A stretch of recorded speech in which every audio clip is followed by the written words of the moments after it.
और जिसको साक्षात दर्शन होता है वो किसी को बताना नहीं चाहता।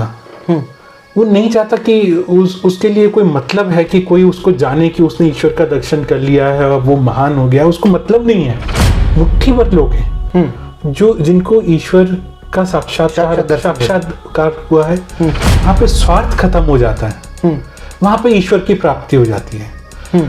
लोग जाते हैं मंदिर में, सब मेरा बेटे की नौकरी नहीं लगी, मैं 18 किलोमीटर रिंग से खाटू श्याम जी जाऊंगा, मेरा ये काम हो जाए, मेरे बच्चा बीमार पड़ा हुआ है ये ठीक हो जाए, मेरे पास पैसा नहीं है, मैं कर्जा कैसे चुकाऊं, भाई ईश्वर गणेश जी मेरे को ये करो। तो वहाँ हर जगह स्वार्थ होता है।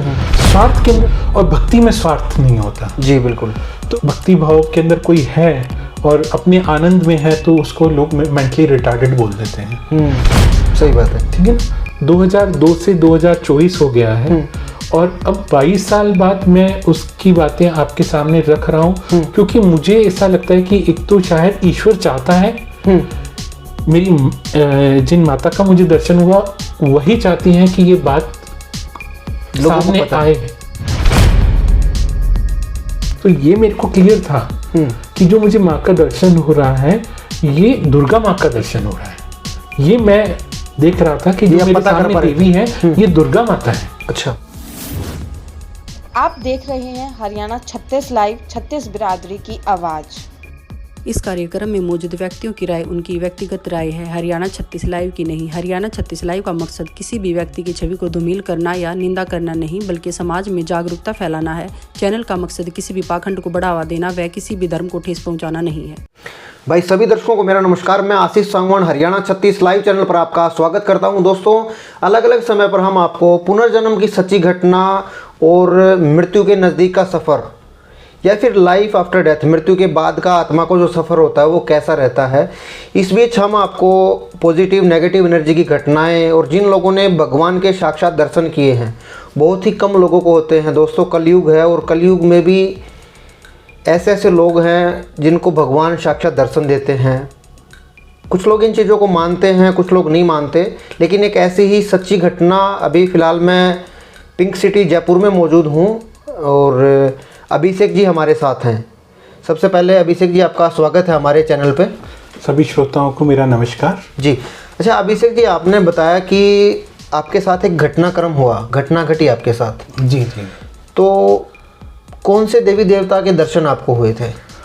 जी, मैं जन्म से ही सरस्वती माँ की आराधना करता था। अच्छा। और मेरी प्रेरणा स्रोत मेरी माता जी थी। ठीक है। जो हैं और जन्म से ही उन्होंने मेरे को बहुत अपने हिंदू रीत शास्त्रों की कहानियाँ, ध्रुव की, प्रहलाद की, मीराबाई की, ये उन्होंने मेरे को जन्म से ही सुनाती थी। तो मेरा एक आध्यात्म की तरफ लगाव हो गया। ठीक है। और 5 साल की उम्र के अंदर एक अपने आप को बड़ी विकट परिस्थिति के अंदर मैंने पाया। उस मासूमियत 5 साल की उम्र के अंदर अपने आप को उस वक्त संभाल नहीं पा रहा था। तो मेरी माता जी ने कहा कि तेरा जो भी संघर्ष है उसमें तेरा साथ तेरी ये सरस्वती माँ देगी। एक फोटो टंगी हुई थी दीवार पे 5 साल आपके घर पे? हाँ, मैं 5 साल का था। ठीक है।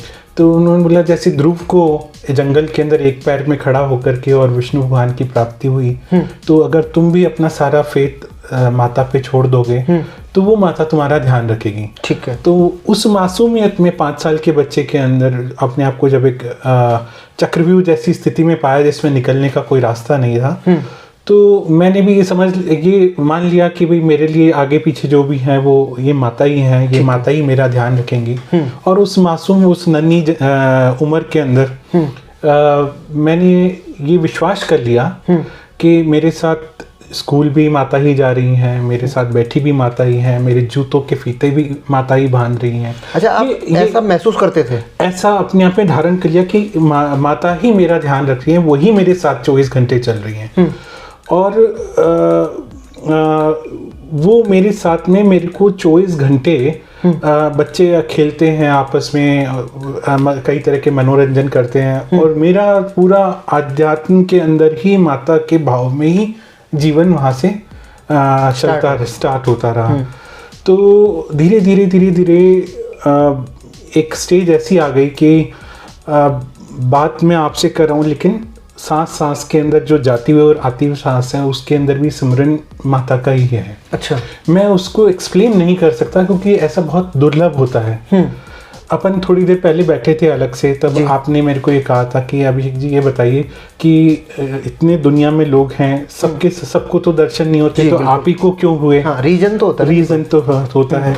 तो मैं उसके लिए बोलना चाहूँगा कि देखिए, गीता में कृष्ण भगवान ने कहा है कि मेरे को पाने के 3 तरीके हैं। अच्छा। 3 या 4 तरीके हैं, और उसमें से एक कर्म योग है जिस पर चलकर राजा हरिश्चंद्र ने ईश्वर को प्राप्त किया। ध्यान योग है जिससे चल करके स्वामी विवेकानंद ने या स्वामी गौतम बुद्ध ने ईश्वर को प्राप्त किया, ठीक है, या एनलाइटन हुए। और तीसरा जो कृष्ण भगवान ने बताया है वो भक्ति भाव बताया, तीसरा मार्ग बताया भक्ति भाव। तो बोले तीनों ही तरीकों से तुम एक आम साधारण व्यक्ति मुझ तक पहुंच सकता है। और उनका सबसे प्रिय इन तीनों के अंदर मुझे भक्ति है। अच्छा। अब भक्ति के अंदर जिन लोगों ने ईश्वर को प्राप्त किया है, तो रामकृष्ण परमहंस मात्र 100-125 साल पहले ही रामकृष्ण परमहंस थे, और वो माता काली माता से उसी तरह बात करते थे जिस तरह से मैं आपसे बात कर रहा हूँ जी। वो भक्ति भाव के अंदर उन्होंने माता को पाया था।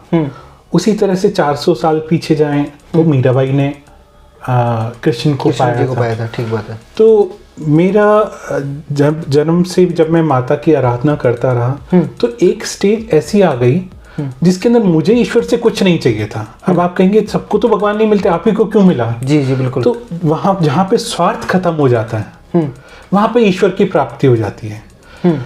लोग जाते हैं मंदिर में, सब मेरा बेटे की नौकरी नहीं लगी, मैं 18 किलोमीटर रिंग से खाटू श्याम जी जाऊंगा, मेरा ये काम हो जाए, मेरे बच्चा बीमार पड़ा हुआ है ये ठीक हो जाए, मेरे पास पैसा नहीं है, मैं कर्जा कैसे चुकाऊं, भाई ईश्वर गणेश जी मेरे को ये करो। तो वहाँ हर जगह स्वार्थ होता है। स्वार्थ के अंदर आप जाके ईश्वर की पूजा कर रहे हो या उनसे मांग रहे हो।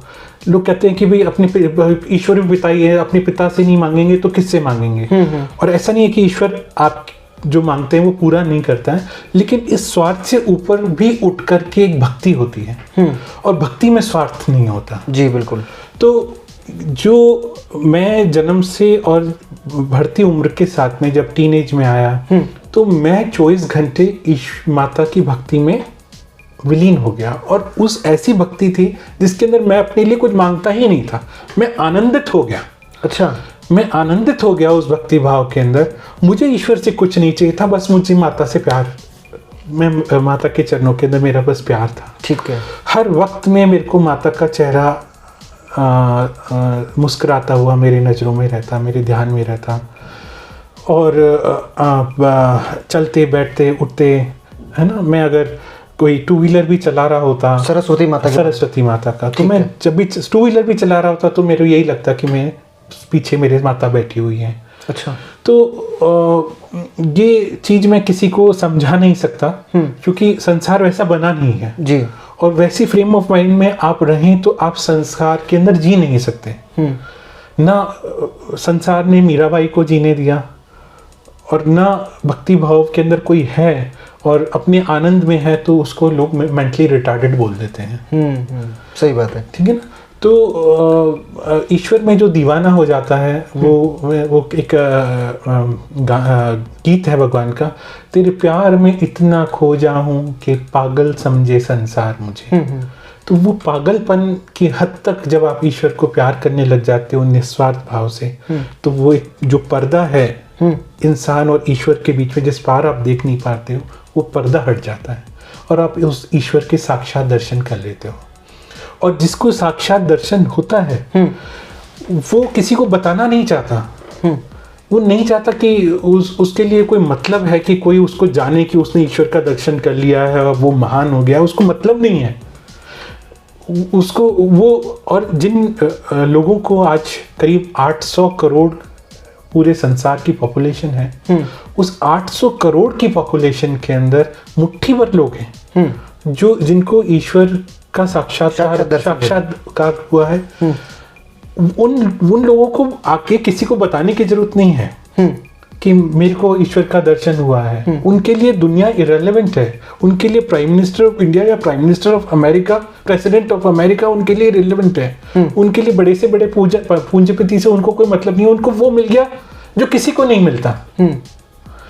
तो अब आप कहेंगे कि अभिषेक जी आप क्यों बता रहे हैं? हाँ, यही सवाल तो था ये आज मैं जिस फ्रेम ऑफ माइंड में था, मेरा जन्म 1976 का है, ठीक है, और 1976 से ये मान लीजिए मोटा मोटी 2002-2003 तक मैं उस भाव में रहा, उस फ्रेम ऑफ माइंड में रहा, उस भक्ति में लीन रहा, जिसके अंदर मैं अपनी नित्य क्रिया भी नहीं कर पा रहा था। अच्छा, मैं नहाता था तो उस पानी के अंदर भी मेरे को ईश्वर के होने का एहसास होता था। मेरे को शर्ट के बटन बंद करने में भी 5-7-10 मिनट लग जाते थे, जो कि कुछ सेकंड्स का काम होता है।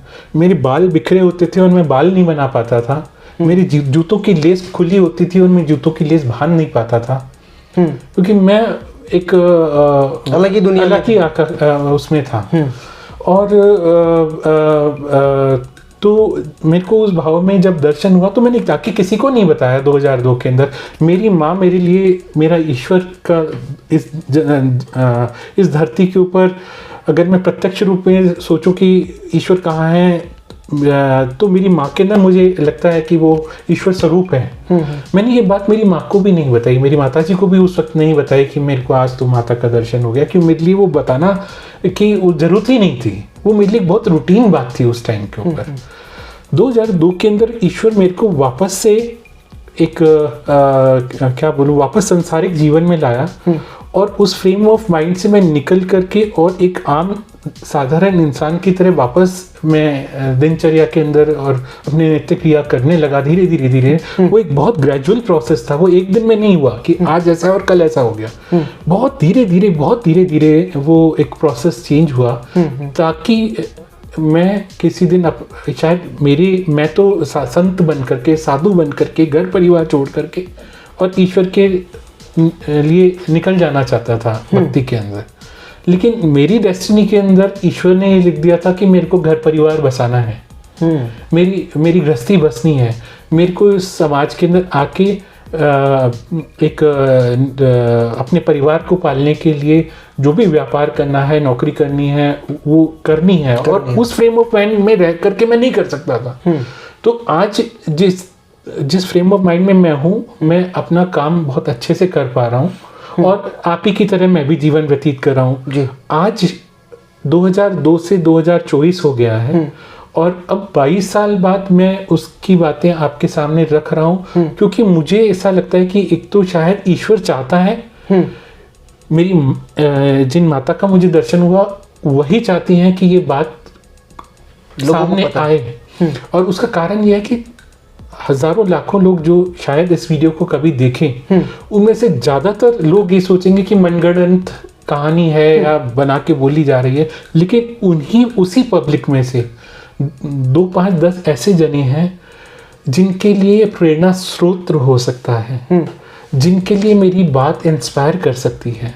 जिस तरह से मेरे को इंस्पायर की थी किसी टाइम पे कि अरे 100 साल पहले ही तो कोई बहुत हजारों साल पुरानी बात नहीं है, 100 साल पहले ही तो काली माता रामकृष्ण परमहंस से साक्षात बात करती थी, तो वो कोई बहुत पुरानी बात नहीं है, कलयुग की ही बात है। तो जिन लोगों का फेथ डगमगा रहा है, एक दिए की जलती लौ जिनकी बुझने वाली है और उनका फेथ शटर हो रहा है, तो ये मान लीजिए कि मैं उसके दिए के अंदर तेल डालने का उन लोगों के लिए काम कर रहा हूँ जिन लोगों को मैं प्रेरणा दे सकूं। जी। तो अब मैं जी आपसे अगर बातचीत करें जी, तो आपको कितनी बार माता के दर्शन हुए, जैसे आप बता रहे थे? मैं स्पष्ट रूप से तो मैं कहूँगा 2 बार, और एक बार और जिसका जिक्र मैं थोड़ी देर बाद में करूँगा, वो इतना प्रत्यक्ष रूप से नहीं हुआ, लेकिन मुझे ऐसा लगता है कि वहाँ पे भी मेरे को माता का दर्शन। अच्छा, हमने अभिषेक जी काफ़ी सारी स्टोरी कवर की हैं और चैनल पे डाली हुई हैं, तो आम जन जो है वो पूजा अर्चना करते हैं लोग, और लोगों को दर्शन भी होते हैं। पीछे हमने रिसेंटली एक हरिद्वार की डाली थी, जिसमें भगवान शिव के एक दादी जी थी, उनको दर्शन हुए थे, काफ़ी एज थी वो। तो उन्होंने बताया कि जो फोटो में भगवान हैं ऐसा नहीं था उनका रूप, कुछ अलग था। तो क्या आपको दर्शन हुए तो सरस्वती वैसी थी या दुर्गा वैसी थी जो हम इस धरती पे पूजा अर्चना करते हैं, वैसा ही था या कुछ अलग था उनका रंग रूप? मैं पहले तो ये बात बताना चाहूँगा कि वो हुआ कैसे था। और मैं मतलब ये बात कि मेरी अगर किसी आप साइकोलॉजिस्ट को बिठा लें या कोई साइंटिस्ट को बिठा लें या कोई डॉक्टर को बिठा लें ये बात करें तो शायद कुछ लोग ये कहेंगे कि सब जो आदमी सोचता रहता है उसको वैसा ही दिखने लग जाता है, हेलुसिनेशन होने लग जाता है और आपको तो हेलुसिनेशन हो गया होगा और सच में ऐसा नहीं हुआ होगा।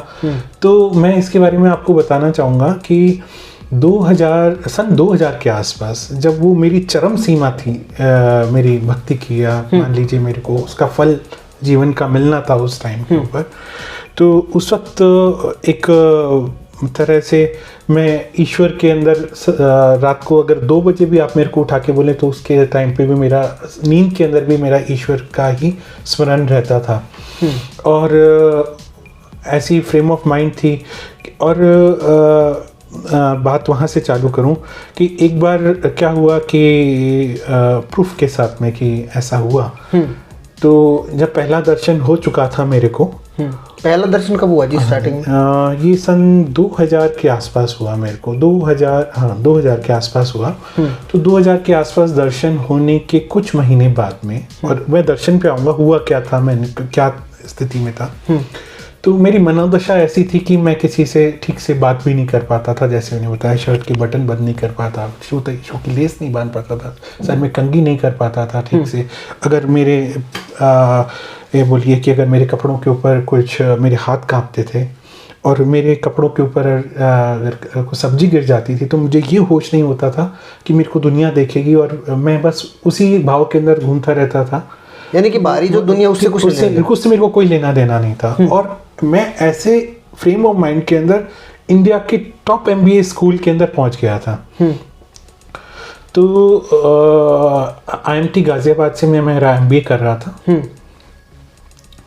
और वहाँ पे बहुत टफ कंपटीशन था और एक क्या बोलते हैं हाईली इंटेलेक्चुअल लोग कट थ्रोट कंपटीशन करके वहाँ पे पढ़ाई कर रहे थे। ज़्यादातर IIT पास आउट थे जो MBA करने के लिए गए हुए थे।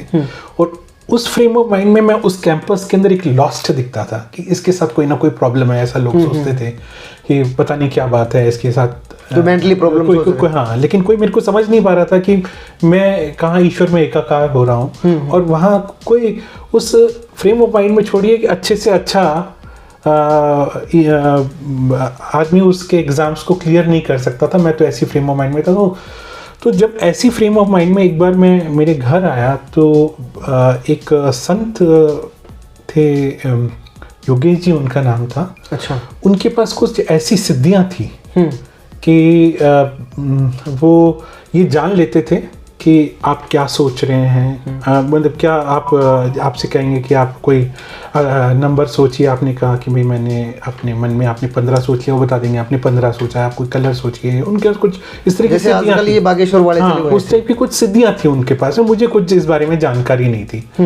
तो मेरी सिस्टर को वो कहीं मिले और उन्होंने मेरी सिस्टर को बिना जाने ही उनके परिवार के बारे में बहुत सारी चीज़ें बता दी कि आपके ऐसे जेठ हैं, वो मेंटली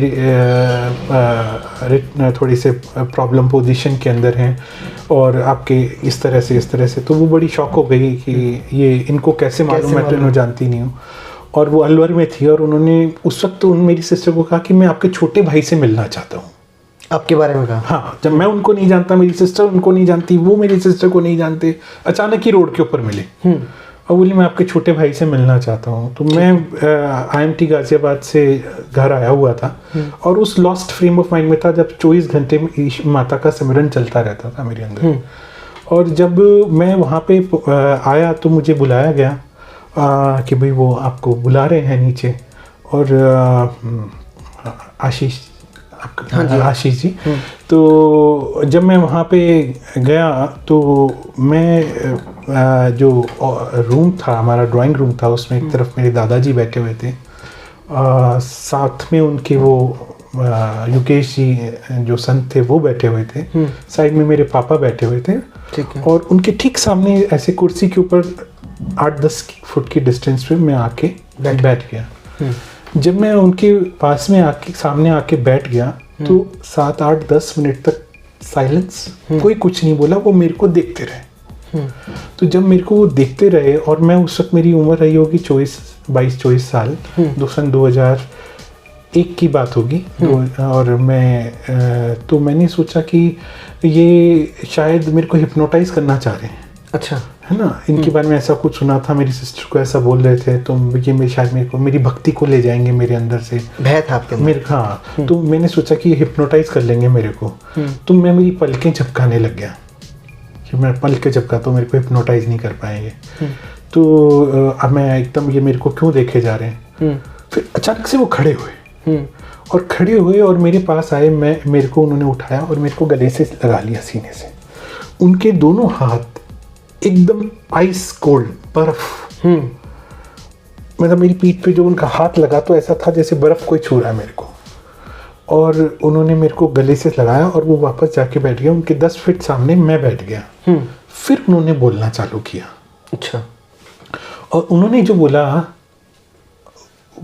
अगर उन्होंने ये नहीं बोला होता जो मैं आपको बताने चाह रहा हूँ, तो शायद मैं आज आपको बैठ के वो बात भी नहीं बता रहा होता, क्योंकि उन्होंने समाज के सामने वो बात उसी वक्त रख दी ईश्वर की इच्छा से।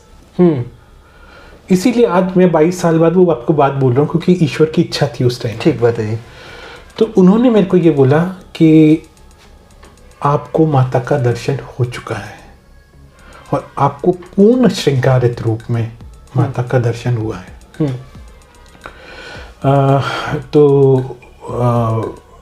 जब भी आप थोड़ा सा, हाँ, मेरे हाथ, जब मैं उस वक्त को याद करता हूँ तो मेरे हाथ में झिंझन चालू हो जाता है। आई डोंट नो क्यों होता है ऐसा। तो और ऐसे नहीं रहता है कभी। हाँ, ऐसे अभी तो नॉर्मली था। तो उन्होंने बोला कि आपको माता का दर्शन हो चुका है और पूर्ण श्रृंगारित रूप में हुआ है।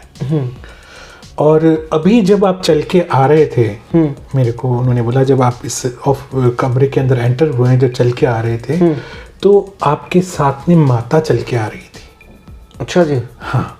और उन्होंने बोला कि उनके जीवन में ये दूसरी बार है जब उनको ईश्वर का दर्शन हो रहा है इस वक्त में, योगेश जी को। उन्होंने बोला इससे पहले मेरे को गुरु नानक जी का दर्शन हुआ था, और उसके बाद आज पहली बार है कि मेरे को साक्षात माता आपके साथ चल के आती हुई दिखी। यानी कि आपके साथ माता थी और उनको दर्शन हो रहे थे, उस वक्त में मुझे नहीं हो रहे थे। अच्छा। उन्होंने ये कहा कि देखो आपके ना यहाँ पे होठों पे माँ का दूध लगा है, माँ ने आपको अपना दूध पिलाया। उस वक्त जब मैं बैठा था तो मेरे को ऐसा कोई भाव नहीं हो रहा था, जबकि ऐसा भाव मेरे को IMT, मेरे गाजियाबाद का जो हॉस्टल था, वहाँ पे मेरे को होता था ऐसा भाव। और मेरे को लगता था कि मैं बिल्कुल जन्मा बच्चा हूँ। मेरी उम्र कोई 2-3 महीने के बच्चे की है, और मेरे को माता ने मेरे अपने आंचल में छुपाया हुआ है ना, और मैं माता के आंचल के अंदर हूँ, और मेरी उम्र 2-3 महीने के बच्चे की है, और माँ मेरे को इतना प्यार से देख रही हैं, इतना प्यार से देख रही हैं कि प्यार के माँ के आंसू मेरे चिक्स के ऊपर गिरे, ऐसा मेरे को भाव होता था जी। तो उस टाइम पे मेरे को भाव होता था। लेकिन इस वक्त जब मैं योगेश जी के सामने बैठा था और मेरे परिवार के सामने बैठा था, तो मेरे को ऐसा कोई भाव नहीं हो रहा था। तो मैंने ये सोचा, अब देखिए मैं तो सोच रहा हूँ और वो जवाब दे रहे हैं जब बिना कुछ बोले। तो मैंने ये सोचा कि कहीं ये, क्योंकि मेरे को तो भाव नहीं हो रहा कि इस वक्त मेरे को माता ने दूध पिलाया और मेरे यहाँ दूध लगा हुआ है, कहीं ये ऐसा तो नहीं कि ये अपने मन से बोल रहे हो बात। और ये सोचते सोचते ही मेरा ध्यान क्या गया कि जिस फ्रेम ऑफ माइंड में मैं हूँ, जिसमें मेरे को समाज एक्सेप्ट ही नहीं कर रहा है, समाज मेरे को सोच रहा है कि मैं मेंटली रिटार्डेड हूँ, ऐसे में मेरे को मेरी ज़िंदगी जीनी है। अभी मेरी उम्र ही क्या हुई है, तो 76 से 25 साल 25 साल। तो मैंने कहा कि मेरे को मेरी ज़िंदगी 80 साल तक की अगर है तो वहाँ तक जीनी, मैं ऐसे कैसे जीऊँगा ज़िंदगी। ना ईश्वर मेरे को खींच के संत बना रहा है, ना मैं इस समाज में जी पा रहा हूँ, ना मैं मेरे IMB के कोर्स में डिलीवर कर पा रहा हूँ, ना मैं किसी सी चीज़ से रिलेट कर पा रहा हूँ। और ऐसी मेरी इस मनोस्थिति के अंदर मेरे से शादी कौन करेगा। ऐसे मेरे मन में ज्ञान आया कि मेरा विवाह कैसे होगा। ऐसा मैंने सोचा, मैं तो मन में सोच रहा हूँ। और उन्होंने जवाब दिया योगेश जी ने? योगेश जी, मैंने सोचा और उन्होंने जवाब दिया, घर तो आपको बसाना ही पड़ेगा। वो बोल रहे हैं मैं सोच रहा हूँ, और उन्होंने कहा घर तो आपको बसाना ही पड़ेगा, क्योंकि जिसको आपको इस दुनिया में लेके आना है उसको इस दुनिया में कुछ करना है। मैं नहीं जानता उनका क्या कहने का था।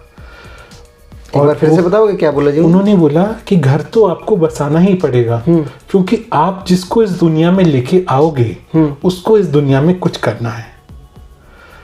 मैं नहीं जानता इस बात का क्या मायने था। और उन्होंने कहा एक और बड़ी बात, उस आराधना में, उस तपस्या में मेरे, जब मैं IMT में था और मेरे भयंकर भयंकर कमर में दर्द होता था और भूख ऐसी थी कि मैं खा सकता नहीं था। जीभ पे रोटी रखता था, मेरे को उबाक आ जाती थी। आप यकीन नहीं मानेंगे, एक साल, एक दिवाली से दूसरी दिवाली आ गई, मैं मेरे मुंह के अंदर रोटी का निवाला नहीं रख पाया। अच्छा, अभिषेक जी एक बात और भी जाने, जैसे आपने बताया कि माता आपके साथ रहती थी। आजकल काफ़ी सारे लोग हैं समाज में, वो ये बोलते हैं कि हमारे अंदर माता आती, तो आपके शरीर में प्रवेश करती थी या आपके साथ रहती थी? मैं वही आ रहा हूँ कि मेरा पहला जो उन्होंने जो जिक्र किया योगेश जी ने कि आपको पूर्ण सिजारित रूप में माता का दर्शन हुआ है, वो हुआ क्या था जी? तो जब मैं IMT गाजियाबाद के अंदर मेरा पहला ईयर ऑफ स्टडीज़ में था, MBA के पहले ईयर में, तो मेरी मनोस्थिति ऐसी हो गई थी कि मैं एक साल तक मुंह के अंदर अब रोटी का निवाला नहीं रख पाया। भूख लगती थी, मैं खाना नहीं खा पाता था।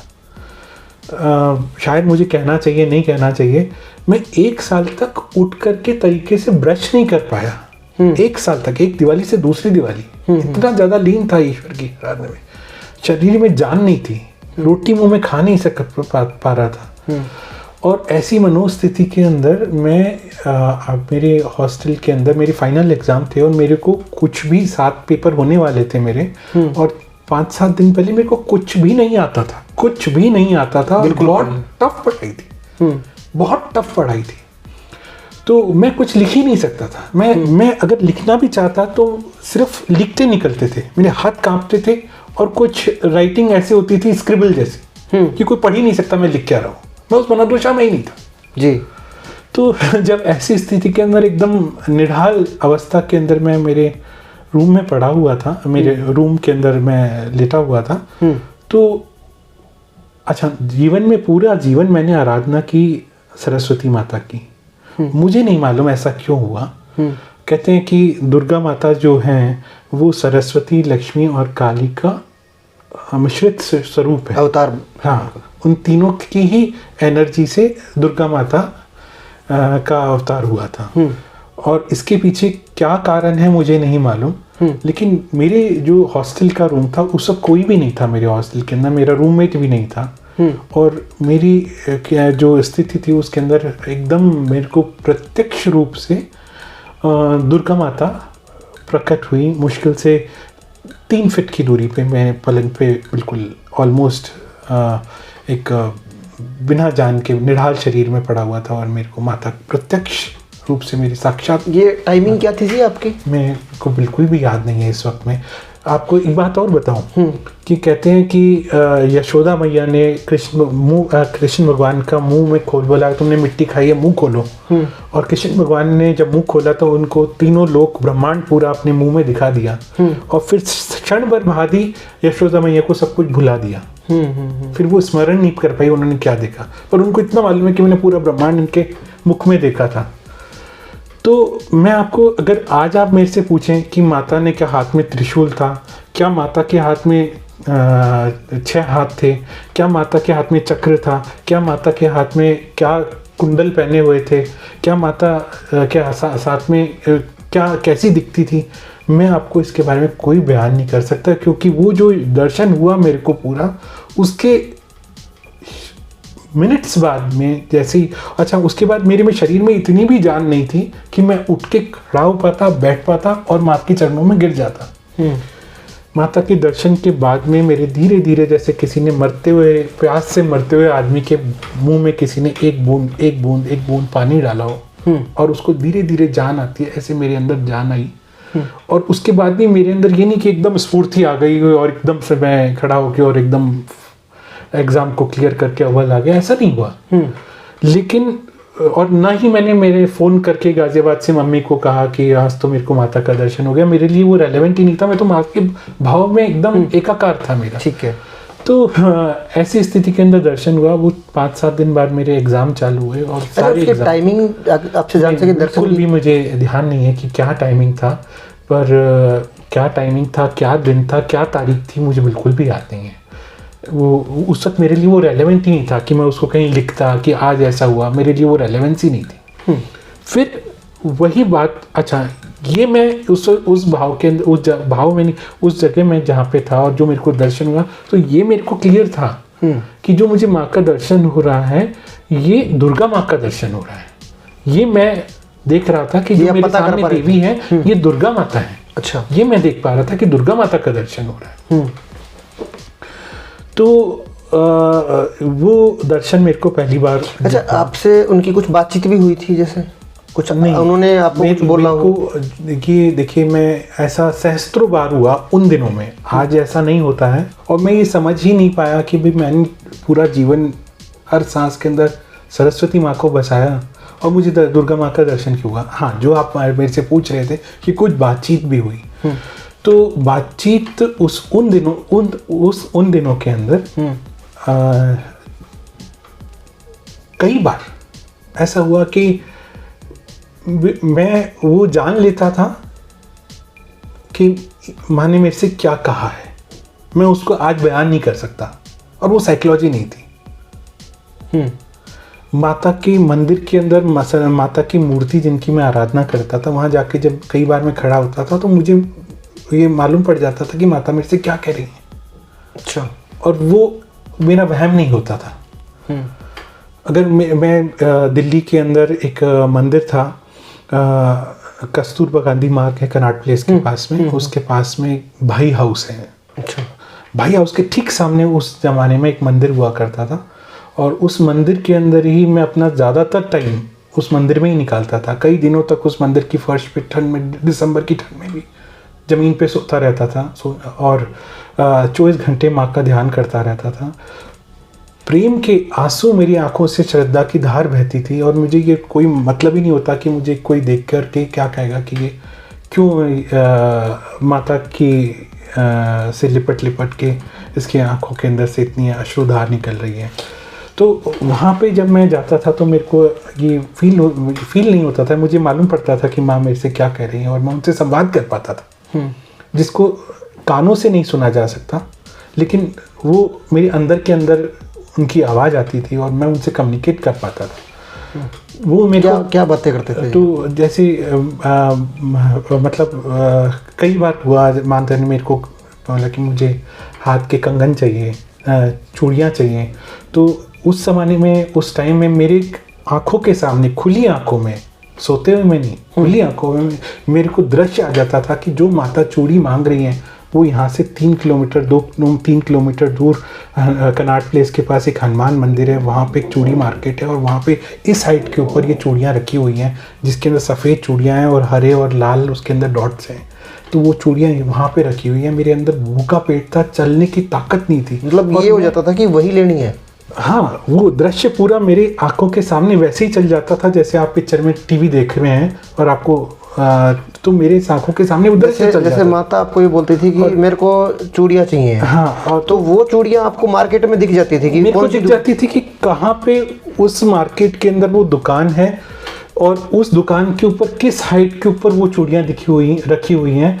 और उस भूखे प्यासे पेट के अंदर जहाँ पे एक एक कदम चलने की शक्ति नहीं थी, पैदल मैं जाता और मैं उस दुकान पे जाके वो चूड़ियाँ उठा लेता, और मुझे कोई ताज्जुब नहीं होता कि अरे यहाँ पे ये चूड़ियाँ कैसे रखी हैं, मेरे को ऐसा कैसे दिख गया। लेकिन मुझे वो ताज्जुब ही नहीं था, मुझे पता था कि वहाँ पे वो चूड़ियाँ रखी हैं, मैंने वो देख लेता था। माता मेरे को कहती मेरे को बालों के अंदर गजरा चाहिए, है ना। तो अब वहाँ उसी मूर्ति के सामने मुझे ये होता, माता मेरे से गजरा मांग रही हैं। अब उस सीजन के अंदर मोगरे के फूलों का गजरा पूरी दिल्ली में ढूंढने के बाद भी मेरे को कहीं नहीं मिला कि मैं गजरा कहाँ से लाऊं, और हर सेकंड के अंदर तड़प कि मैं उनको गजरा चाहिए। आज आपको कोई बोले कि आपको कमल का फूल चढ़ाना, मिला तो मिला, नहीं मिला तो आपने कोशिश कर ली, नहीं मिला तो नहीं मिला, लेकिन मेरे तो हर सेकंड में ये हो जाता था कि नहीं चाहिए। वो माता को देना है, लाना है, माता मांग रही है। तो बहुत ढूंढने के बाद भी मुझे नहीं मिला। तो एक दिन मैं जब सोया, मेरी जो मम्मी है वो दूसरे रूम में सो रही थी। सुबह उठ के वो मेरे पास आई, बोली कि आज जिस रूम में तू सो रहा है, ये गाजियाबाद की ये उसी पीरियड की बात है। उसी ये मान लीजिए, ये चरम मेरी जो भक्ति थी वो 97 से लेकर 2003 तक का जो फेज रहा, उन्हीं की बीच की। आपकी मदर वहाँ गाजियाबाद में आपके साथ रहती थी? कुछ टाइम के लिए आती थी दिल्ली, हमारा पटपटगंज में एक फ्लैट था। अच्छा। तो कुछ टाइम के लिए मैं मेरी मदर के साथ भी रहा वहाँ है। पे। तो मम्मी ने कहा कि मैंने देखा आज की सपने में कि जिस रूम में तू सो रहा है उस रूम के अंदर देवी बालों के अंदर गजरा लगा रही हैं, मोगरे का गजरा लगा रही हैं, और कोई उनसे पूछ रहा है कि आपके पति तो यहाँ है नहीं, फिर आप गजरा क्यों लगा रही हो? तो उन्होंने कहा नहीं, ये गजरा मुझे लगाने दो, ये गजरा मुझे लगाना है। ये आपकी मदर को एहसास हुआ? ये मदर ने देखा। अच्छा। और जैसे ही मम्मी मेरे को ये बात बता रही है और मेरे अंदर 3 दिन से चल रहा है, मेरे को माता को गजरा देना है, माता मेरे लिए गजरा मांग रही है, और मैं पूरी दिल्ली ढूंढ चुका, मुझे गजरा नहीं मिला। और जैसे ही माता मेरे को ये बात बता रही है कि उन्होंने देवी को मेरे रूम में देखा और वो बालों में गजरा लगा रही थी, इतने में मेरे को मेरी आंखों के सामने फिर दृश्य आता है कि अरे फला मंदिर के अंदर फला पेड़ के नीचे एक फूल वाला बैठा हुआ है और उसके टोकरे के अंदर फूलों का गजरा है, वो यूँ निकाल करके और मोगरे के फूलों का गजरा निकाल रहा है। तो मैंने मेरी मदर को कहा बैठिए मेरे साथ में, और वो मेरी माँ इतनी मासूम है कि वो मेरे से पूछते भी नहीं थी कि कहाँ जा रहा है, क्यों जा रहा है, किधर चले, उनमें भी मासूमियत भरी हुई थी। मैंने उनको ऑटो में बिठाया, बिना कुछ बोले कहाँ जा रहा हूँ, सीधा जाके फला मंदिर के अंदर मैं पहुँचा, ऑटो से उतरा, देखा कि वहाँ पे वही फूल वाला बैठा हुआ है जिसका मैंने विजन देखा था। मैंने कहा भाई साहब गजरा चाहिए फूलों का, और उसने वैसे ही गजरा निकाला जैसे आपको दिखा, जैसे मेरे को दृश्य दिखा था। तो और पूरी दिल्ली के अंदर उस वक्त कहीं वो फूलों का गजरा नहीं मिल रहा था, सीजन नहीं था। वो ले जा करके मैं माता को अर्पित किया। मैंने अपने आप से सवाल किया, ये क्या मैं जो देख रहा हूँ ये मेरा वहम है, कहीं ये मेरा वहम तो नहीं है? फिर मैंने अपने आप को जवाब दिया, उस वक्त जो संसार की पॉपुलेशन थी, हम पढ़ा करते थे कि उस वक्त 2001 के आसपास वो पॉपुलेशन संसार की 600 करोड़ थी। आज करीब 800 करोड़ के आसपास है, उस वक्त 600 करोड़ थी, हम पढ़ा करते थे। तो मैंने अपने आप में ही सोचा 600 करोड़ लोगों में, औरत आदमियों में इतना सुंदर कोई है ही नहीं। जो मुझे दर्शन हो रहा है माता का, जो माता मेरे सामने प्रत्यक्ष दिख रही है, रोशनी से बनी हुई, जितना तेज है उनमें, इतना सुंदर पूरे 600 करोड़ लोगों में कोई है ही नहीं। तो ये मेरा वहम कैसे हो सकता है कि जो मुझे दिख रहा है वो मेरा वहम है? इतनी सुंदर माता, वो मुझे दर्शन हुआ। एक बात और जी, चलो आपको दर्शन हो गए, आपने 2-3 घटनाएं बताई कि आपको दर्शन हो चुके। एक तो आप ये बताते हो वीडियो में कि मेरे को दर्शन हुए, लेकिन आप उसको ये नहीं बता पाते कि माता कैसी थी, उन्होंने हाथ में क्या ले रखा था, आप वो नहीं एक्सप्लेन कर पा रहे, उसके बारे में बताएं प्लीज, क्योंकि लोग ना उस चीज़ को जानना चाह रहे हैं। देखिए, जब मेरे को पहला दर्शन हुआ था तो मुझे ये बिल्कुल ज्ञात था कि जो मुझे दर्शन हो रहा है वो दुर्गा माता का है। ईश्वर ने मेरी जो स्मृति थी उसको कुछ क्षण के बाद में, आज मैं नहीं बता सकता कि उनके, जैसे मैंने आपको कहा कि उनके कितने हाथ थे और उन्होंने क्या पहन रखा था, पर ये मुझे मानने पूर्ण श्रृंगारित थी। मैं उसको नहीं, वो मेरी स्मृति को ईश्वर ने उस पार्ट को वहाँ पे, जैसे यशोदा माँ को आपने बताया कि आपकी सारी जो पीछे की जो याददाश्त थी वो भगवान ने भुला दिया उसको, उस क्षण की, उन क्षण की जिसके अंदर दर्शन हुआ। और कभी मैं बहुत ज्यादा ध्यान में होता हूँ तो मैं उस वक्त को जी पाता हूँ और मेरी पूरी शरीर वाइब्रेट करने लग जाता है, मैं उसी वक्त को महसूस कर पाता हूँ, लेकिन मैं उस चीज़ को मैं बयान नहीं कर सकता कि उस वक्त। लेकिन माता उसको भी तो ये बोल सकती, आपको ये भी तो भुला सकती थी कि आपको दर्शन हुए ही नहीं। मैं देखिए, इस पे मेरा कुछ कहना नहीं है। अभी जो दूसरी बार का दर्शन था मेरा, उसके बाद क्या हुआ कि मेरा टाटा में सिलेक्शन हो गया कुछ टाइम के बाद। मैं थोड़ा सा आपसे जानना चाह रहा जी, आप मेरे सवाल, मैं आपकी सुन रहा हूँ, आप मेरे भी सवालों का जवाब दें। क्योंकि ये मेरे सवाल नहीं, लोगों के सवाल हैं। जी जी, 2 मिनट के समय लूँगा, आप जो भी सवाल पूछो, क्योंकि आपने काफ़ी लंबी बातें मेरे को बताई और पब्लिक को बताई, लेकिन कुछ सवाल है, लोगों के सवाल भी होने चाहिए। ठीक है। आपको आप बता रहे हो कि माता का मेरे को दर्शन हुआ और मेरे को उनका फेस याद नहीं है, मेरे को ये नहीं पता कि उनके हाथ में क्या है, कितने हाथ हैं, क्या है क्या नहीं है, एवरीथिंग जो भी वो उस पार्ट की मेमोरी को ईश्वर ने इतना ही ध्यान रखा, और वो भी जब योगेश जी ने संसार के सामने बोला कि आपको माता का पूर्ण श्रृंगारित रूप में दर्शन हो चुका है, जो कि मेरी मदर को ही नहीं मालूम था।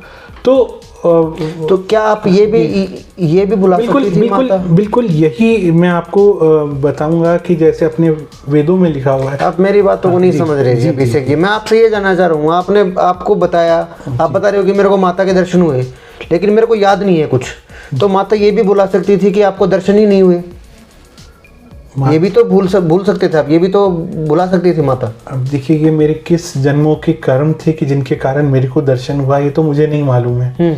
मुझे ये भी नहीं मालूम है कि ईश्वर ने मुझे क्यों नहीं उसको स्मरण रहने दिया कि आज मैं याद करूं कि वो रोशनी रूपी माता का कैसा था। तो मैं आपको क्लोजेस्ट यही बता सकता हूं कि, लेकिन अभिषेक जी बात ना ऐसी है, ये कलयुग है जी, और कलयुग में लोग प्रूफ के बगैर बातचीत नहीं करते। हो सकता है इस वीडियो के बारे में भी कुछ लोग कमेंट करें कि ये बकवास है, ये ऐसा है, ये वैसा है। जी, ठीक है जी। तो हम कैसे यकीन कर पाए?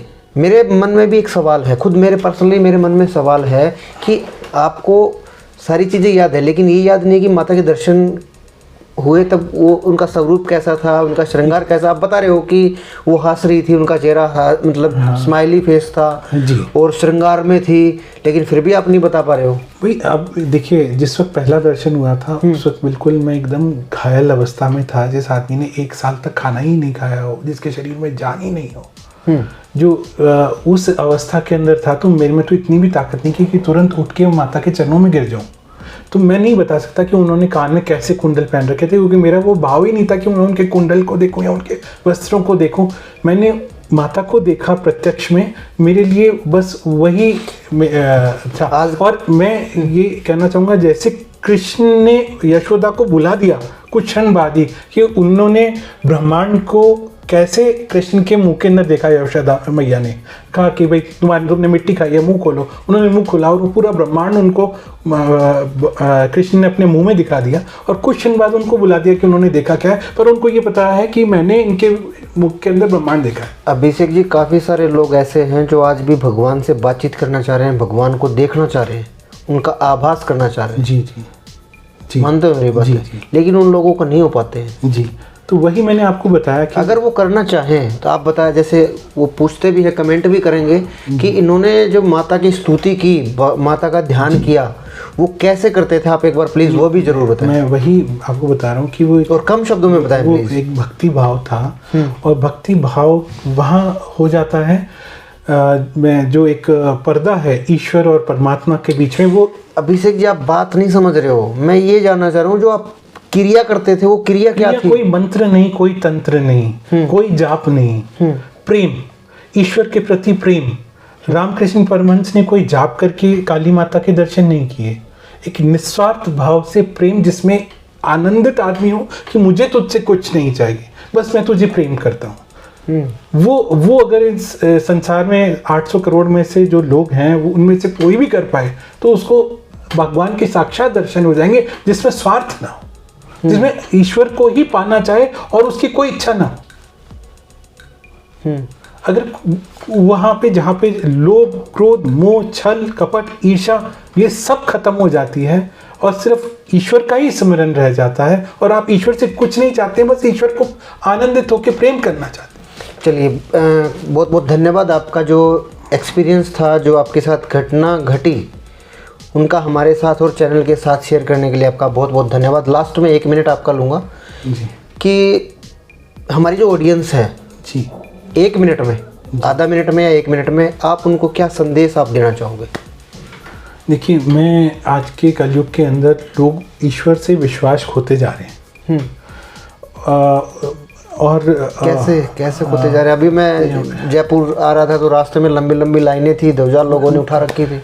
है, लेकिन कहीं न कहीं, बल्कि कलयुग में तो ज़्यादा ईश्वर में आस्था लोगों की है, स्वार्थ रूपी आस्था है। मेरे बच्चे का एडमिशन करा दो, मेरे माता पिता बिस्तर पे हैं उनको भगवान क्रिया ठीक कर दो, मेरी नौकरी लगवा दो, मेरा घाटा हो गया मेरा लोन को उतरवा दो। तो हर आदमी जाता है मंदिर के अंदर मांगने के लिए, ईश्वर के प्रेम में दीवाना होकर नहीं जाता। तो अगर आपको ईश्वर को पाना है, मोक्ष पानी है, ईश्वर में विलीन हो जाना है, उस परम तत्व में विलीन हो जाना है, तो आपको काम, क्रोध, लोभ, मोह, ईर्ष्या को तो छोड़ना ही है। साथ के अंदर आपको निस्वार्थ भाव से ईश्वर को प्रेम करना है। अगर आप निस्वार्थ भाव से ईश्वर को प्रेम कर पाएंगे तो ईश्वर और परमात्मा और इंसान के बीच में जो पर्दा है, जिसके पार ये इंसान ईश्वर को नहीं देख पाता, वो पर्दा हट जाएगा और आप ईश्वर का साक्षात दर्शन कर पाएंगे। चलिए, बहुत बहुत धन्यवाद अभिषेक जी चैनल से जुड़ने के लिए और जो आपका एक्सपीरियंस है वो हमारे साथ शेयर करने के लिए। तो अभी फ़िलहाल जो हम मौजूद थे पिंक सिटी जो जयपुर है राजस्थान में, वहाँ पे हम मौजूद हैं और अभिषेक जी से हमने बातचीत की। 2-3 बार इनको माता के दर्शन हुए और इस वीडियो के बारे में आपकी क्या राय है कमेंट बॉक्स ज़रूर करें। और हाँ, एक लास्ट में एक बात और भी कहना चाहूँगा, आप जिस भी देवी देवता को मानते हो, जिस भी माता को मानते हो, हनुमान जी को मानते हो या अपने खुद के दादा दादी किसी को भी मानते हो, एवरीथिंग जो भी है उनका नाम लीजिए, अच्छे कर्म कीजिए और अच्छी शिक्षा से एक नेक नीति से अपना काम चलाएं। ऐसा नहीं कि चोरी ठगी से बचें और भगवान में ध्यान लगाएं, उसका नाम जपें। तो और भी ऐसी ऐसी वीडियो आपको दिखाते रहेंगे। तब तक के लिए आप हमारे चैनल पर नए हो तो चैनल को सब्सक्राइब कर लें, इसका जो बेल आइकन है वो बेल आइकन भी दबा लें। नमस्कार, मैं आशीष सांगवान, हरियाणा 36 लाइव, जयपुर राजस्थान। धन्यवाद। जय हिंद, जय भारत, जय गौ माता। धन्यवाद जी। प्रणाम।